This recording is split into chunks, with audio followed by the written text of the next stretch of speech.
Mungu atusaidie sana. Sikia maneno haya ya mwisho sasa.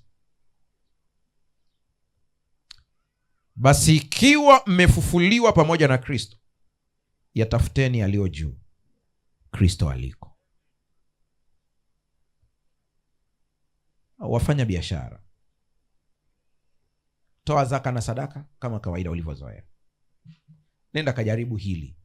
Baada ya kutoa zaka na sadaka kama ulivyozoea, kama inavyotaka sheria. Tumeelewana hapo eh?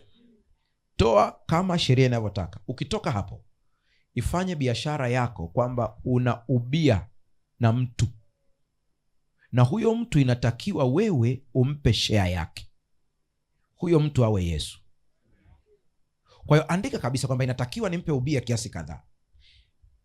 Wewe fikiria kwamba unaubia.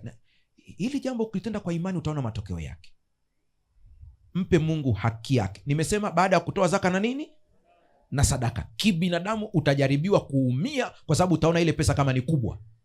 Lakini hata kama ikibaki bila ulinzi wa Mungu itateketea tu. Fanye Mungu kuambia wa. Wekeni Biblia pale kwenye ofisi. Usiogope kuweka Biblia. Weka, acha wajue wewe. Una kabanda pale, kale kabanda kako ka mboga, weka Biblia pembeni. Acha wajue. Kuwa na Biblia ya nyumbani, kuwa na Biblia ya kazini. Sisi hatuna hirizi, ila tuna Mungu aliye hai.